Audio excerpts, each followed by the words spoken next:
बिस्मिल्लाहिर्रहमानिर्रहीम। अस्सलाम वालेकुम क्लास। आज का जो हमारा लेक्चर है वो है टेबल के बारे में कि हम माइक्रोसॉफ्ट एक्सेल के अंदर जो है वो किस तरह से टेबल बना सकते हैं। स्टूडेंट, टेबल बनाना हमारे लिए कोई मुश्किल बात नहीं है, लेकिन यहाँ पे हमारा जो क्वेश्चन है कि वो ये है कि इस टेबल के अंदर जो है हमारे पास क्या नया है। तो यहाँ पे ये देखिए, मैंने यहाँ पे आपके सामने जो है वो एक टेबल बनाया हुआ है। अब मैं यहाँ पे वैल्यू चेंज करती हूँ, तो यहाँ पे मैं जो भी वैल्यू एंटर करूंगी उससे रिलेटेड जो मेरा टेबल होगा वो यहाँ पे ऑटोमेटिकली चेंज हो जाएगा। तो यहाँ पे मैं आपको अगेन जो है उसकी वैल्यू करके दिखाती हूँ। यहाँ से हम थोड़ा सा इसको जूम कर लेते हैं, तो आप यहाँ पे ये देखें, यहाँ पे मैं वैल्यू एंटर करती हूँ, यहाँ पे मैं एंटर करती हूँ 23।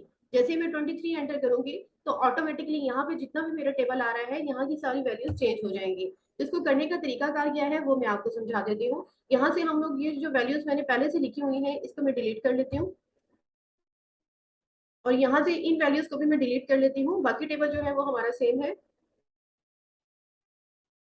यहाँ पे जी मैं सबसे पहले यहाँ पे हमने ये करना है कि इजी कर टू लगाना है। स्टूडेंट्स, आप लोगों ने हमेशा एक बात ध्यान में रखनी है कि जब भी हम लोग माइक्रोसॉफ्ट एक्सेल के अंदर फंक्शन फार्मूला परफॉर्म करते हैं तो हमेशा वो इजी कर टू से स्टार्ट करते हैं। यहाँ पे मैंने इजी कर टू का साइन लगा दिया है, और लगाने के बाद आपने जिस सेल के अंदर वैल्यू लिखनी है, जिस जैसे मैं यहाँ पे वैल्यू एंटर करती हूँ तो ऑटोमेटिकली वो वैल्यू यहाँ पे शिफ्ट हो जाती है। तो यहाँ पे जो भी आपने वैल्यू लिखनी है, जिस सेल के अंदर आपने लिखनी है उस सेल को आपने एक दफा सिलेक्ट कर लेना है। और सिलेक्ट करने के बाद आप लोगों ने यहाँ से F4 अपने कीबोर्ड से जो है वो F4 की शॉर्टकट की फंक्शनल की जो है वो आपने प्रेस कर देनी है। आप जैसे ही इसको प्रेस करेंगे, करने के बाद आपने सिंपल इसको एंटर प्रेस कर देना है।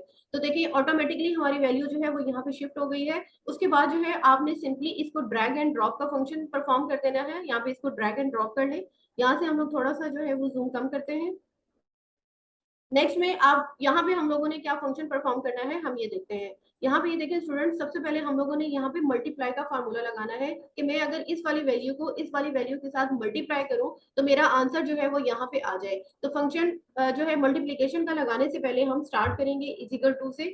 आप लोगों ने यहाँ पे वैल्यू लिखनी नहीं है, आपने यहाँ पे वैल्यू लिखनी नहीं है, बल्कि आप लोगों ने जो है वो यहाँ पे ये करना है कि इस वाले सेल को सिलेक्ट कर लेना है। इस वाले सेल को आप जैसे ही यहाँ पे सिलेक्ट करेंगे, सिलेक्ट करने के बाद यहाँ पे आपने मल्टीप्लीकेशन का साइन लगा देना है। आप अपने कीबोर्ड से जो है शिफ्ट के साथ 8 प्रेस करें तो यहाँ पे स्टैरिक का साइन आ जाएगा।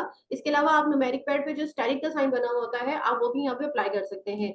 अगर मैं इस वैल्यू को इसके साथ मल्टीप्लाई करूंगी, यहाँ पे ये मल्टीप्लाई तो मैंने शो किया हुआ है, तो 1 मैं यहाँ पे सिलेक्ट कर लूंगी, और सिलेक्ट करने के बाद यहाँ पे मैं एंटर प्रेस कर दूंगी। तो आप यहाँ पे ये देख सकते हैं कि वही मेरी वैल्यू यहाँ पे आ गई है। उसके बाद सिंपली मैं इसको ड्रैग एंड ड्रॉप करूंगी तो यहाँ पे मेरे पास ऑटोमेटिकली जो वैल्यूज होंगी वो यहाँ पे आ जाएंगी।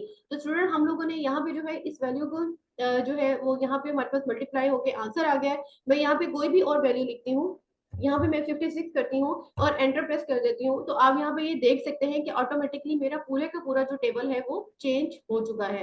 तो यहाँ पे हम लोगों ने इसको फिक्स लाजमी करना है। ये जो डॉलर साइन आपको नजर आ रहे हैं, इस तरह से हमने रो एंड कॉलम को यहाँ पे फिक्स कर दिया है। अगर हम ये नहीं करेंगे तो वो नेक्स्ट वाली वैल्यूज लेता रहेगा और हमारा आंसर जो है वो रॉन्ग हो जाएगा। उम्मीद है कि आपको समझ आ गई होगी। अगर आपका कोई क्वेश्चन हो तो काइंडली आप मुझसे डिस्कस कर सकते हैं।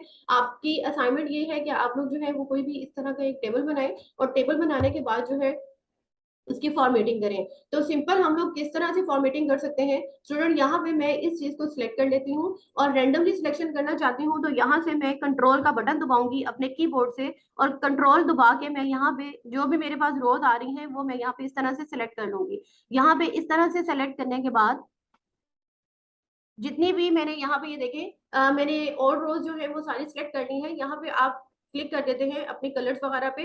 कलर्स पे करने के बाद यहाँ पे कोई भी एक कलर जो है वो मैं यहाँ से ले लेती हूँ, और लेने के बाद आप अगर इसका कोई टेक्स्ट कलर चेंज करना चाहते हैं तो यहाँ पे आप टेक्स्ट कलर भी चेंज कर सकते हैं। और अगर आप नहीं भी करना चाहते तो आप सिंपली ना मतलब आपकी डिपेंड करता है कि आप करना चाहें तो आप जरूर कर लें, अगर नहीं करना चाहते तो कोई बात नहीं। तो यहाँ पे ये देखें ऑटोमेटिकली जो है वो मेरे पास चेंज हो चुका है। अगर आपको बॉर्डर लगाने का तरीका नहीं आता तो सिंपली आप लोगों के पास जितने भी यहाँ पे कॉलम आपने सिलेक्ट किए हैं, यहाँ से मैंने उनका साइज जो था ऊपर से थोड़ा सा छोटा कर लिया था। तो आप लोग भी यहाँ से इसको साइज जो है वो मेंटेन कर सकते हैं, कॉलम की विड्थ जो है वो मेंटेन कर सकते हैं, और रो की हाइट भी मेंटेन कर सकते हैं। यहाँ पे हमारे पास ऑप्शन आ रही है बॉर्डर्स एंड शेडिंग की, तो यहाँ पे ये बॉर्डर्स आ रहे हैं आपके पास, तो आप कोई भी बॉर्डर अप्लाई करना चाहते हैं तो सिंपली आप ऑल बॉर्डर्स पे क्लिक कर दें, तो यहाँ पे आपके पास बॉर्डर जो है वो अप्लाई हो जाएगा। तो स्टूडेंट, आप लोगों ने जो है वो टेबल बनाना है, और टेबल बनाने के बाद आपने उसको हमारे साथ शो करवाना है और इसकी फॉरवर्डिंग भी करनी है। और अगर आपको कोई क्वेश्चन हो तो आप मुझसे डिस्कस कर सकते हैं। और अगर आपको ये वीडियो पसंद आती है तो काइंडली इसको लाइक शेयर सब्सक्राइब कीजिएगा। अल्लाह हाफिज।